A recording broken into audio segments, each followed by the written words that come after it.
Ben voilà, bonjour hein, à toutes et à tous. Ouf, il est sur la lune. Ben oui. Alors naturellement, c'est avec plaisir que j'ai obéi aux injonctions subliminales de notre président, hein, qui m'a demandé de parler de distanciation sociale. Hein. Tout le monde sait qu'il n'est ni autoritaire ni directif.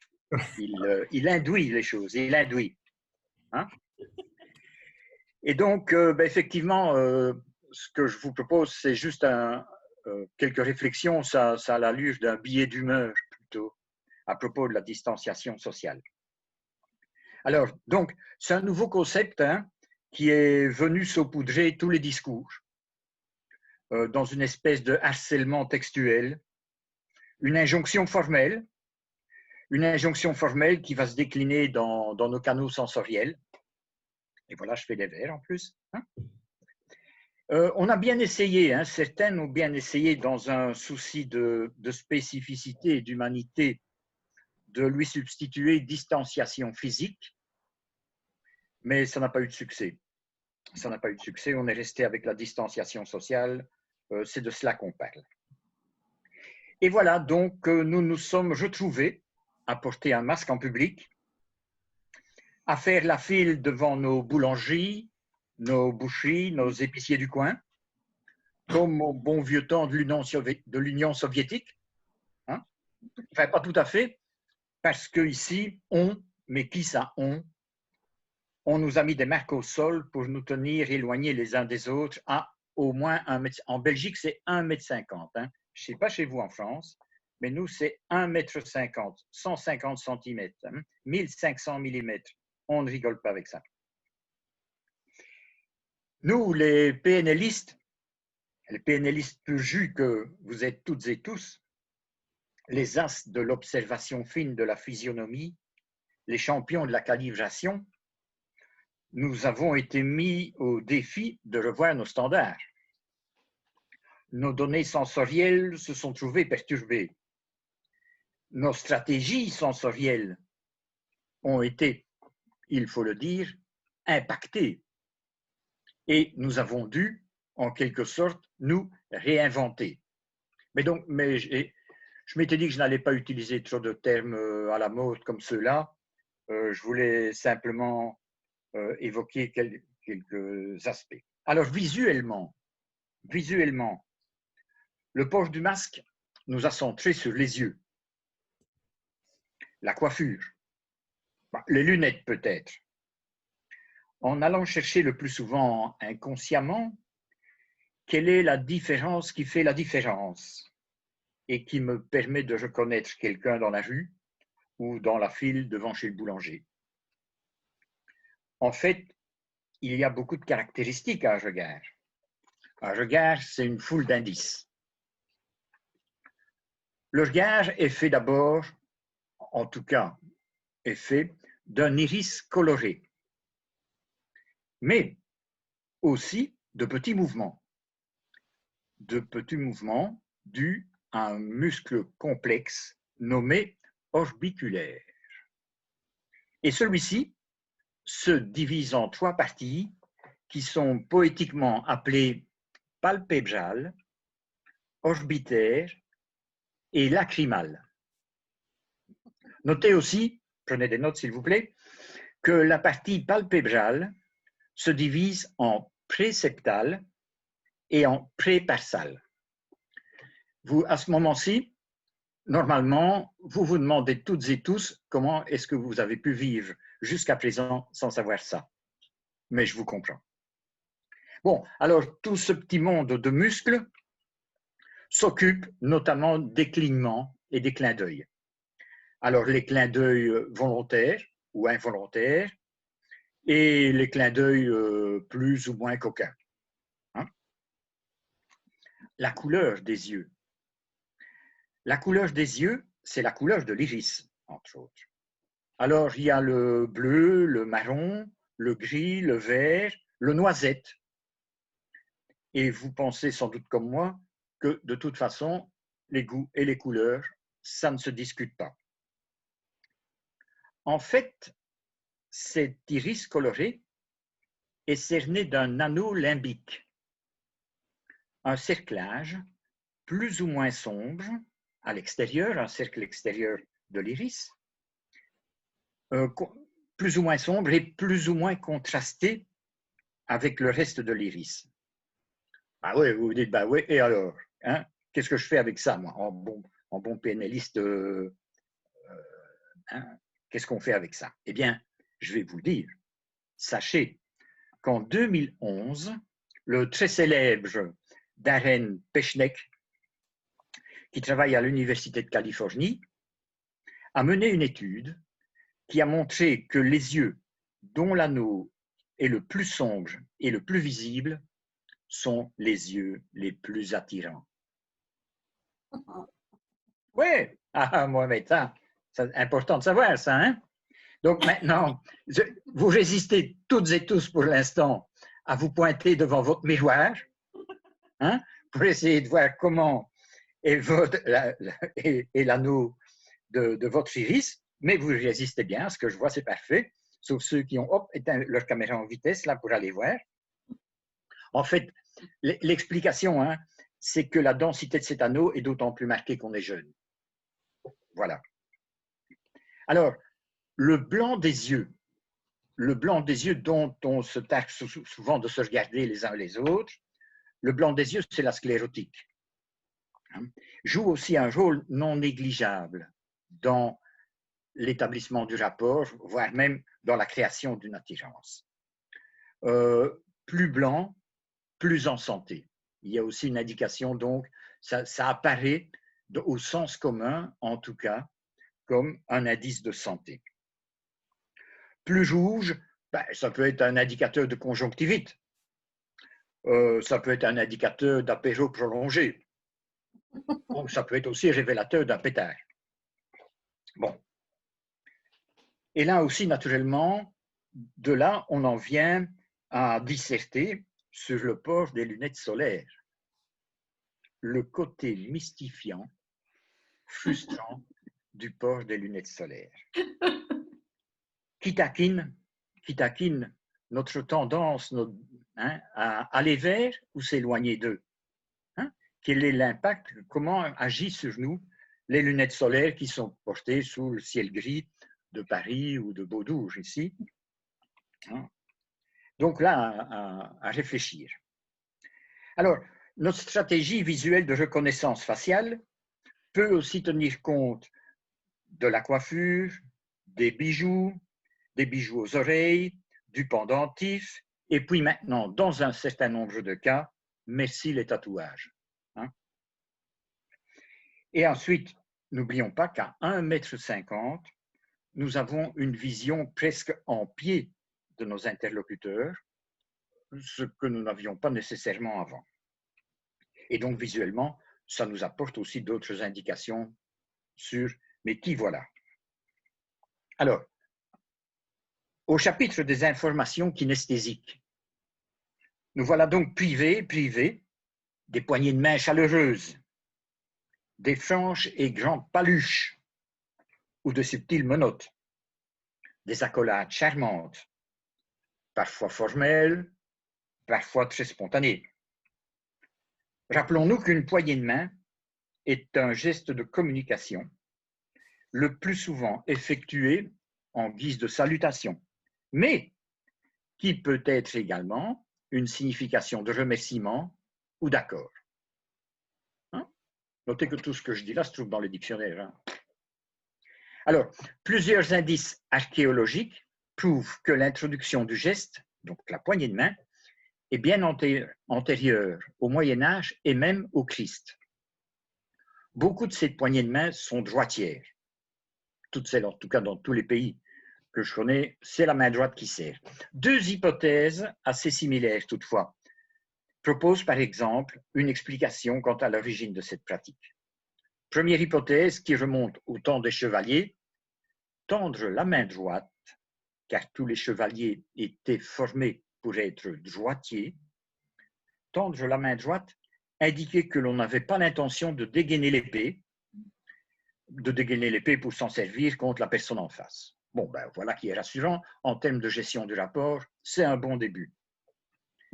Selon la seconde hypothèse, qui n'est pas très éloignée tout compte fait, la poignée de main permettait aux interlocuteurs de montrer qu'ils venaient sans armes qui auraient pu être cachées dans le poing ou dans le manche. Et donc voilà, toujours la gestion du rapport a quelque chose de précis à voir. Bon, cette privation de la poignée de main, vous en conviendrez, elle nous épargne aussi les écrases phalanges, hein, ou les méduses tiédas à 5 filaments. Quoi, hein. Mais n'empêche, il y a des bisous, des mains dans le dos, des mains sur l'épaule qui peuvent nous manquer et ôter un petit je ne sais quoi à nos relations. Ces petites infos kinesthésiques qui mettent parfois, dans certains cas, quelque chose de touchant ou de troublant dans une rencontre. Bon, je n'évoque pas ici les tenants de la reconnaissance faciale. La reconnaissance faciale, quand elle n'est pas souhaitée, c'est une pratique de gros con. Hein. Alors, olfactivement, à 1,50 m, ou on fait l'économie de notre eau de toilette, ou on s'en inonde.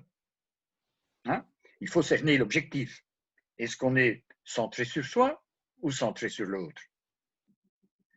Mais à 1,50 m, cela nous autorise aussi l'escampi à l'ail au déjeuner, suivi éventuellement d'un Pont-l'Évêque ou d'un maroilles.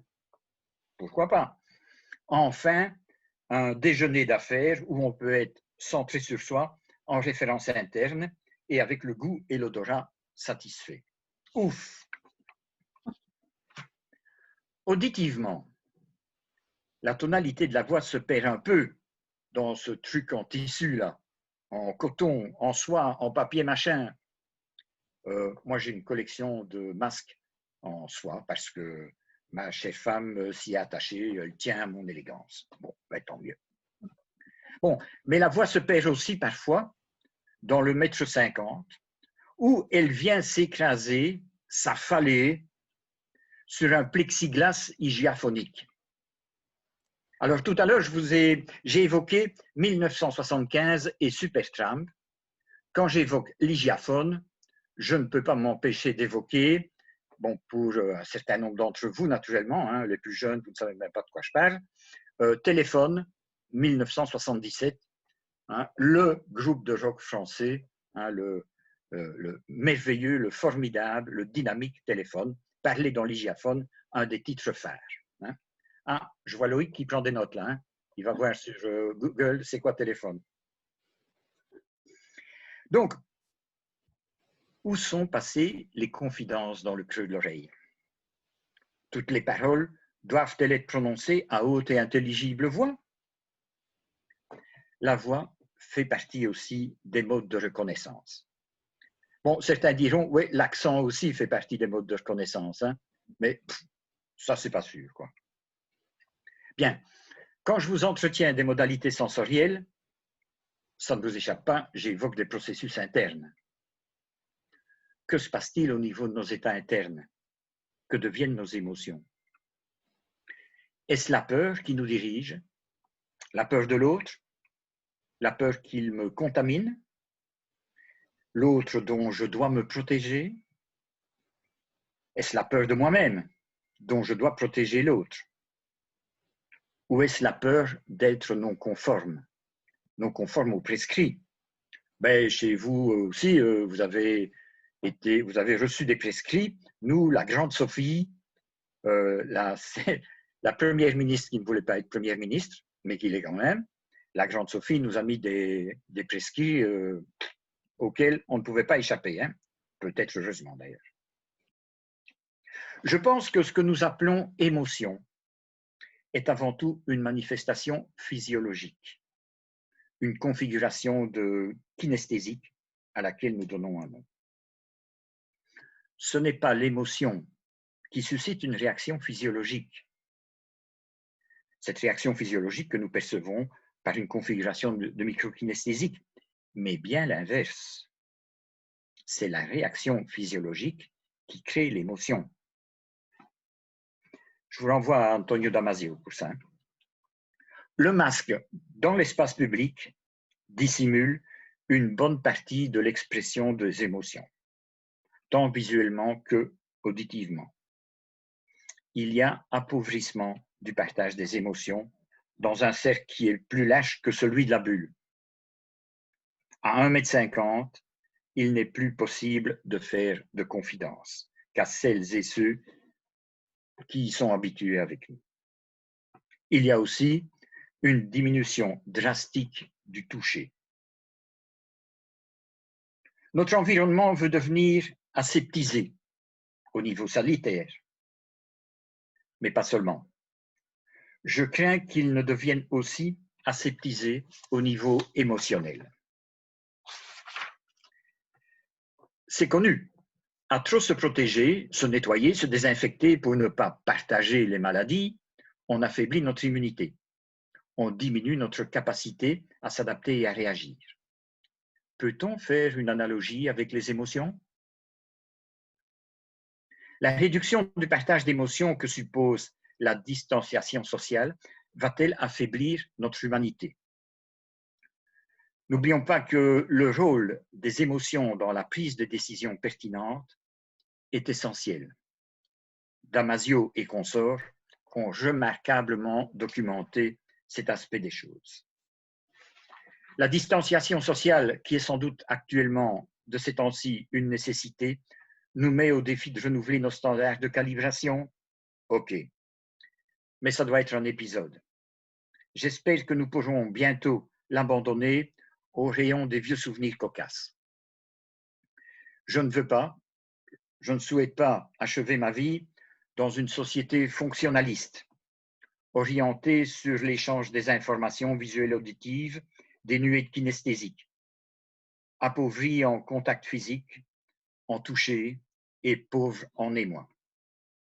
Je ne souhaite pas, je ne veux pas que la distanciation sociale devienne le cache-sexe du retour en force d'une morale pudibonde. Nous devons échapper au projet d'une société aseptisée. Pour une société pleinement humaine se vit avec le risque. La vie se vit au risque de la mort. Merci de votre attention.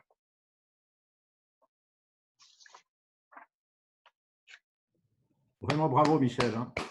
Merci infiniment. Super. Merci. Super. Très bien. Ben, écoutez, je voulais passer une petite diapo, mais je pense que c'est vraiment pas la peine. Et je vais laisser tout de suite la clôture à Chantal et ensuite à Marina.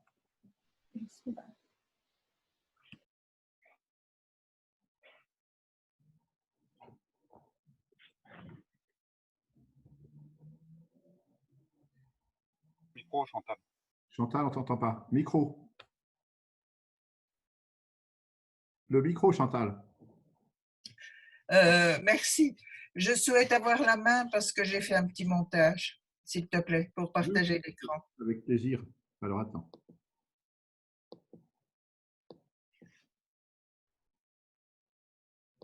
C'est bon, tu as la main. Hein. Tu peux partager. Super. Alors, pour clôturer cette journée, je pense que nous avons fait vraiment de jolies rencontres autour du changement, de la flexibilité. Et donc, ce matin, tout au long de la journée, moi, ce que je retiens, c'est qu'il y a des ouvertures, il y a des orientations sur le positif, sur l'importance de nos croyances, etc. Et donc, on a commencé avec Annette ce matin pour nous ouvrir et nous donner de l'espoir dans ce fouillis de la réforme et de toutes nos obligations qui nous tombent dessus. Bon, mais soyons optimistes. Et puis, nous avons vu combien l'enseignement à distance était une source de découverte pour chacun de ses capacités de surmonter des blocages, de prendre du plaisir à faire autrement, etc. Donc, merci pour ces bonnes découvertes. Et puis, nous avons vu l'importance enfin je ne sais pas si le mot est exact, je ne l'ai pas bien noté peut-être, des pétamogrammes ou je ne sais plus quoi, enfin ces machins qui nous déterminent et qui font que eh bien, à certains moments on est enfermé et à d'autres moments on sait comment, on a des pistes pour sortir du tunnel. Et bien sûr, on a vu que des zones de confort qui parfois sont un peu fictives nous poussent à aller vers l'inconfort pour retrouver enfin le confort. Et bien sûr, la découverte ou les témoignages au niveau des soignants, l'importance du lien que Michel a très bien décrit aussi à travers son magnifique texte. Et donc, nous pouvons tous cultiver le bien-être à notre niveau et à celui des autres grâce à la communication et grâce à la rencontre que nous avons faite aujourd'hui. Parce que le Collège des enseignants a vraiment envie de créer du lien avec tous les enseignants et tous les PNListes. Donc, merci à tous.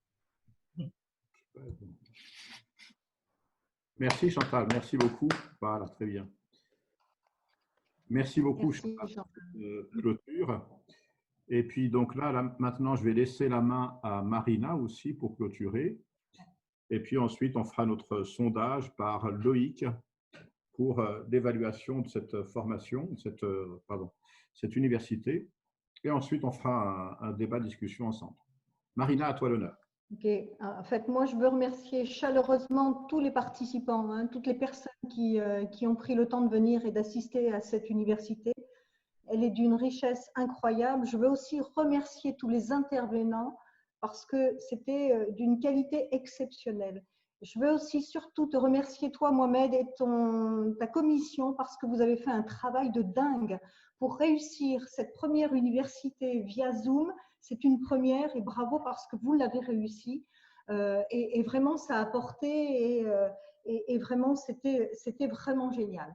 Alors aujourd'hui, bien sûr, il y a cette université. Au mois d'octobre, nous avons l'université du Collège des coachs. C'est la voix et le mouvement dans la relation de coaching. Et aussi au mois d'octobre, nous avons le Collège des psys qui anime il y a une journée d'animation qui s'appelle Identité et thérapie. C'est une journée de partage sur l'identité et la thérapie.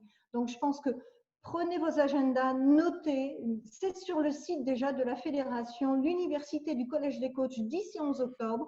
Et la journée thématique identité et thérapie, c'est le 16 octobre. Alors, venez nombreux parce que vraiment, c'est une richesse. Et surtout, ceux qui ne sont pas encore adhérents, venez nous rejoindre. Les associations sont là pour vous accueillir. Je rappelle, Paris-Île-de-France est une belle association. Il y a Poitou-Charentes-Nouvelle-Aquitaine. Il y a Méditerranée-PACA, il y a Belgique et nous avons 2 délégations en Tunisie et en Suisse. C'est par eux que vous arriverez à faire rayonner la PNL à la Fédération NL-PNL. Venez nous rejoindre, vraiment. J'insiste et merci encore à chacun. À toi, Mohamed, je te laisse la parole. Merci beaucoup, Marina, merci beaucoup. Et puis, donc, vous trouverez sur le site effectivement le programme pour le mois de novembre, pour la journée du Collège des enseignants, sur la partie e-learning, visioconférence interactive, bidirectionnelle. Et là, on verra effectivement non seulement les outils de visioconférence, mais aussi des outils d'ingénierie pédagogique, des outils aussi pour mettre en place des vidéos, ainsi que un certain nombre de choses et de techniques. Et notamment, bien voir une différence entre l'ingénierie pédagogique qu'on voit en présentiel et puis en distanciel. Et surtout, par rapport au changement et à l'évolution, il faut s'apprêter à faire un hybridage entre les deux. Donc, une combinaison gagnante qui fait qu'on est toujours dans le coup. Très bien. Et là, je vais laisser Loïc faire le sondage pour l'évaluation. Et puis, une fois qu'on a fait l'évaluation, j'aimerais bien avoir votre retour à chaud sur cette journée. Oui, donc je vous ouvre le vote de ce deuxième sondage pour avoir votre retour. Bon, il y a une dizaine de questions. Voilà, très bien. Donc, c'est l'occasion d'avoir votre feedback à chaud. C'est un feedback anonyme, donc lâchez-vous, allez-y. On aura un échange quand même de vive voix. Donc, on va laisser peut-être quelques minutes Bien sûr. pour que chacun puisse lire les questions. C'est une application de ce qu'on a vu ce matin, en fait, hein.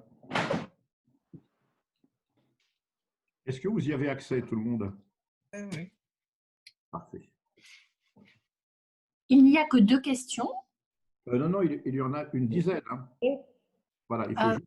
Faire défiler la Moi, fenêtre. je ne sais pas par contre. Excusez-moi, je ne l'ai pas eu. C'est… Il Même faut- en arrière-plan, je ne l'ai pas. D'accord, d'accord. Thierry Kuhn, est-ce que… Alors, c'est peut-être une question de version de logiciel Zoom. Ah, Il faut avoir une version supérieure à 4. c'est la plus récente. Donc, si c'est pas ça, c'est une question de fenêtre peut-être. Ah.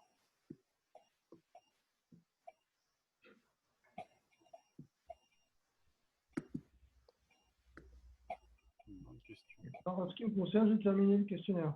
Ah, super. Merci. Ça marche. Désolé Thierry, hein. Pas grave. Tant pis. Mais on va faire un petit débat à chaud pour voir un peu ce que vous en pensez aussi. Juste pour information, du coup, je n'ai pas pris la parole jusque-là, mais j'ai utilisé à la fois mon ordi et mon téléphone portable à la suite, l'un de l'autre, et dans les 2 cas, les questionnaires, je les ai eus. Ah, super. Pas forcément une question de mise à niveau. Ok. Merci pour cette précision. Le feedback.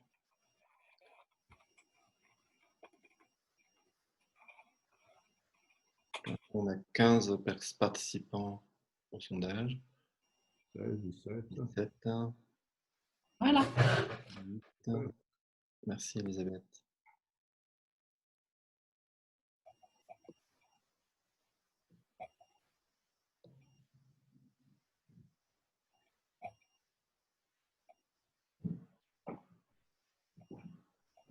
Elisabeth, je profite que vous soyez là pour vous dire que je vous appellerai la semaine prochaine.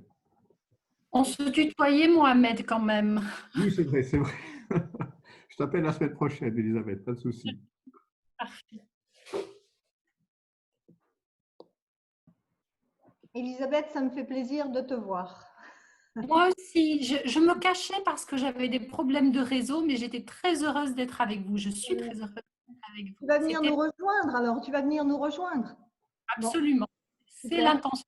Ça va se manifester. Génial, génial, super. Merci.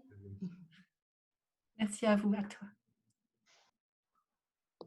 Nous avons presque 80% de participation. Merci beaucoup.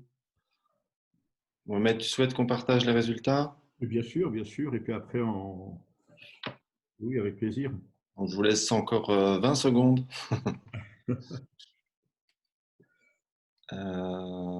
Top chrono. Après, tu ne mettras pas fin à la réunion tout à la fin parce que je ne sais pas encore comment on J'ai récupère. entendu Marie-Odile qui disait qu'elle était sportive de haut niveau dans la sphère de sportif top chrono. Ça te parle? S'il vous plaît, sur l'évaluation, si on ne répond pas aux questions, elle ne peut pas être soumise, c'est ça? Si on ne répond, on ne fera aucun choix, c'est ça? Oui. Bah, je préfère pas répondre au sondage alors, parce que je voudrais pas mettre une réponse par défaut, Oui, oui. quelque chose qui me correspond pas. Donc, il faudra y réfléchir peut-être sur les prochaines évaluations, peut-être de mettre une case. Aucune de ces réponses ne me convient, par exemple. Sur certains sujets, je pense que ça peut, sur la subjectivité de certains sujets, on est sur des valeurs et des critères. Je ne veux pas choisir une réponse par défaut, donc du coup, Pas de souci, si je Viviane. réponds, ça serait pas le reflet de la réalité, quoi. C'est bien. Je suis désolée parce qu'il y a d'autres sujets sur lesquels je voudrais exprimer mon évaluation, mais il y a 3 réponses où aucune des suggestions ne correspond à mon état d'esprit. Donc, Ça s'entend, c'est pertinent. Merci. donc c'est une manière d'évaluer qui est très fermée finalement, je me permets de le dire. Hein. Non, mais tu as raison. En fait, quand on l'a fait, Viviane, On a essayé plusieurs types de sondages. Celui-ci était directement avec Zoom. On s'est dit que c'était bien et puis on s'est rendu compte qu'on ne pouvait pas mettre de commentaires. C'est pour ça qu'on fait un petit tour de table après pour avoir les commentaires qui auraient pu être écrits, quoi. Et puis c'est un test, hein, c'est une expérimentation, on était dedans. Oui, oui, mais c'est intéressant hein, d'en faire l'expérience. Je vous donne mon feedback là-dessus. Les choix binaires, ça ne fonctionne pas sur beaucoup de métaprogrammes en fait. Si on faisait un match d'une évaluation quantitative ou qualitative par rapport au métaprogramme, on se rendrait compte qu'il y a très peu de personnes qui fonctionnent sur des choix binaires finalement. Et souvent des choix à 3 principes. Voilà. Oui. Mais on en reparlera le jour où je ferai une conférence là-dessus. Avec plaisir, Viviane. Surtout, je l'enseigne. Est-ce que Béatrice, tu veux commenter les résultats ou Mohamed C'est bon, on va juste faire maintenant un débrief ensemble. Je peux les enlever, c'est bon? Oh, ben c'est intéressant de les commenter pour ceux qui ne l'ont pas. Alors, première question. Donc, on s'aperçoit que pour le niveau global de satisfaction, c'est intéressant à 80%, 87%. Tout le monde, c'était très bien. Par rapport au tarif, deuxième question. Donc, j'ai 2% ou 9% de trop bas, très abordable 57%, approprié 35%. Je pense que là, c'est satisfaisant à 80% pour ainsi dire. Ouais, on pourra augmenter l'an prochain, c'est ça veut dire. Bon, on a eu beaucoup de débats là-dessus hein, par rapport à l'augmentation, donc et notamment donc on a écouté aussi l'expérience de Marie-Christine Claire. Comment avez-vous apprécié l'organisation de la journée de l'université via Zoom? C'est une première, hein, donc nous aussi, on est vraiment débutants à ce sujet, mais quand même, on voit qu'il y a 100% de bien et très bien, 70% de très bien et 30% de bien. Les thèmes abordés, traités dans cette journée d'été, vous ont-ils convenu? Très bien à 61%, bien à 35%. Je crois que je l'avais dit en début de séance, on ne s'égare pas dans les thèmes, c'est par rapport aux différentes enquêtes qui ont été menées. Donc, c'est vraiment la réponse aux différents sondages. La première enquête avait été faite en 2019 et la deuxième enquête a été faite cette année en 2020. Donc, l'appréciation sur l'actualité de la réforme, qui est quelque chose qui est extrêmement chaud et important pour la pérennité des OF et notamment donc, la traduction hein, donc, sur le nouveau mode de la PNL. Donc là, très utile pour le métier, 35%. La mise à niveau de la réforme, 30%. M'a donné envie de m'y mettre, 9%. Et ce n'est pas pertinent pour mon métier, 30%. Voilà. Retour d'expérience sur le témoignage de la formation. Donc là, c'était fait ce matin par Odile Bernard et puis donc Isabelle Le Guerlier, voilà. Donc 52%, j'ai apprécié le sujet, c'est pertinent. 43%, j'ai bien aimé. Et puis 4%, ce n'est pas pertinent pour moi. Ensuite, crise, transition et opportunité. Sujet opportun et enrichissant à 87%. Ça m'a donné des clés de compréhension, des clés de décryptage, 26%. Ça m'a donné des pistes pour rebondir, 9%.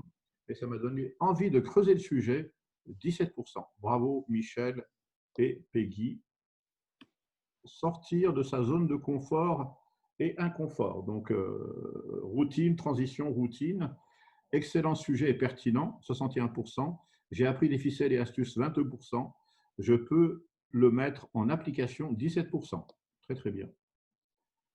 Témoignage par rapport à l'application de la PNL dans le champ des soins libéraux et de l'EHPAD. Sujet très intéressant et pertinent à 61%. Découverte d'un nouveau champ d'application de la PNL, donc à 30%. Ça m'a donné des idées d'application dans ma vie professionnelle ou dans d'autres champs, 13%. Et utile au niveau personnel, 4%. Vraiment très bonne performance. Distanciation sociale, donc pertinent et sympathique, 61%. Sujet adapté au contexte actuel, 30%. Prise de hauteur sur la période, 35%. Et puis, présentation surprenante, 4%. Ça fait 125%. Ça fait 100. Il y a plus de 100%. Oui, mais c'est normal puisque ce sont des choix multiples, on peut répondre à plusieurs réponses. Ah oui, d'accord. Tu bats tous les records, Michel. Super. Je peux l'enlever là maintenant? C'est bon? Oui, ça y est. Merci. Voilà. Alors maintenant, de vive voix, comment vous avez donc vécu cette journée?